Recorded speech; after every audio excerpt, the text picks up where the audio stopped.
LOC तक भारत की बड़ी तैयारी। बॉर्डर पर भारत ने तैनात की 3 इंटीग्रेटेड एविएशन ब्रिगेड और यह ब्रिगेड आर्मी और एयरफोर्स की सर्विलांस को इस्तेमाल करेगी। एविएशन ब्रिगेड में कई अटैक हेलीकॉप्टर और ड्रोन तैनात होंगे। Integrated aviation defence brigade, Sumit क्या मतलब है इसका? देखिए निशांत, मैं अभी हाल ही में जब मैं अरुणाचल प्रदेश गया था तो पहला नज़ारा मैंने इस इंटीग्रेटेड एविएशन ब्रिगेड का देखा था, लेकिन 2 और जगह पर इनको लगातार डेवलप किया जा रहा। खास बात यह है इंटीग्रेटेड यानी सारे सर्विलेंस इक्विपमेंट को मिलाकर लगातार एक इंटीग्रेटेड एविएशन ब्रिगेड बनाई जा रही है, जिसका मकसद है बॉर्डर एरियाज को सर्विलेंस करना, लगातार वहां पर घुसपैठ करने की कोशिश करते हैं, चाहे वो पाकिस्तान की तरफ से हो चाहे वो चीन की तरफ से एलएसी में हो, उन पर सर्विलेंस करना। इंपॉर्टेंट यह है कि अभी सबसे ज्यादा हमारी फोर्सेस के लिए चैलेंज था सर्विलेंस को और ज्यादा मजबूत करना।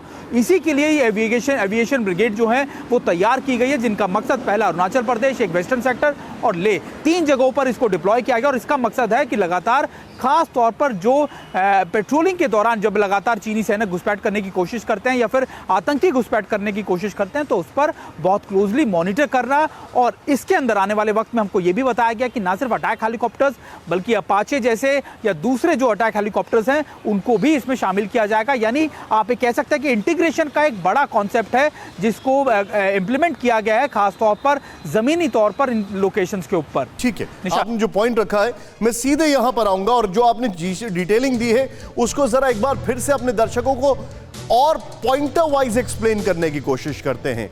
एलएसी टू एलओसी, चप्पे चप्पे पर भारत की नजर, इसको देखें और जूम इन करें इसको।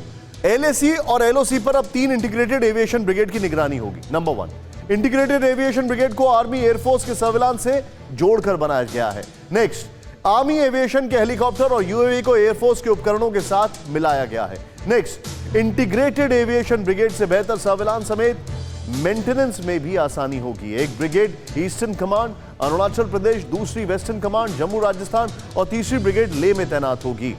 मैं चाहूंगा सीधे यहां पर चलें। ये जो डिटेलिंग है, मेरे साथ ब्रिगेडियर विनोद दत्ता सर मौजूद हैं। विनोद सर, क्या ये समझा जाए कि हम 2 फ्रंट वॉर को लेकर अब तैयार हो चुके हैं और is it the work in progress?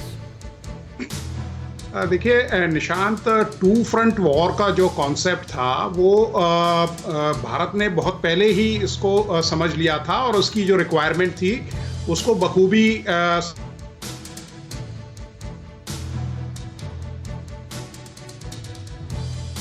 Vinod sir, मुझे लगता है आपका video link I think freeze कर गया है। Can you hear us sir? Solution है। Yes sir, please go ahead. Yes sir, yeah I can hear you. Yes sir, please go ahead, बताइए। तो मैं आपको बता रहा था कि जो 2 फ्रंट वॉर की जो स्ट्रेटजी है वो भारत ने बहुत पहले ही इसका आकलन कर लिया था और जनरल दीपक कपूर साहब के समय में इस पे जब वो chief of the army staff थे काफी काम हुआ है। और आप ये देखिए कि जिस तरह से हमारी जो फॉर्मेशंस है खासकर ईस्टर्न कमांड में जो हमारी 17 माउंटेन स्ट्राइक कोर है उसको रीइंफोर्स किया है। पहले वहां क्या था कि ईस्टर्न थिएटर में काफी गैप्स हुआ करते थे, अब 2 डिवीजन उन गैप्स को प्लग कर रही हैं।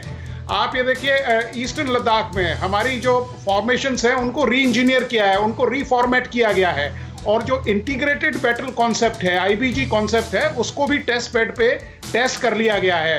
तो बल्कि मैं तो ये कहूंगा कि चीन ने भारत की ये स्ट्रेटेजी देख के उन्होंने अपना रीऑर्गेनाइजेशन किया है और ये जो 3 एविएशन ब्रिगेड इसने आगे स्टेज फॉरवर्ड की हैं उसका मेन मकसद भारत का जो प्रोएक्टिव डिफेंस पोस्चर है उसको मद्देनजर रखते हुए उसने ये एविएशन ब्रिगेड को स्टेज फॉरवर्ड किया है और आगे डिप्लॉय किया है। लेकिन भारत पूर्णतः तैयार है 2 फ्रंट वॉर के लिए।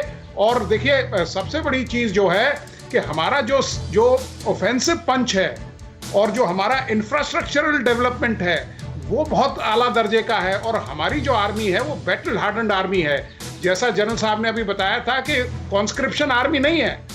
आप ही देखिए चीन के अंदर अभी कैलाश रेंज का जो ऑपरेशन हुआ था वहां से भी उसमें जो भारत है उसकी जो ऑपरेशंस की जो क्षमता थी उसको देखते हुए चीन ने वहां मिलिशिया का गठन किया है। 17 से 20 साल तक के लड़के तिब्बत रीजन से उन्होंने लिए हैं, सन ऑफ सॉइल कॉन्सेप्ट में लिया है।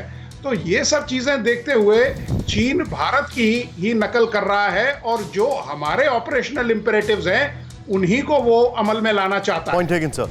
परवाह देश की, सोमवार से शुक्रवार रात 10 बजे TV9 भारतवर्ष पर।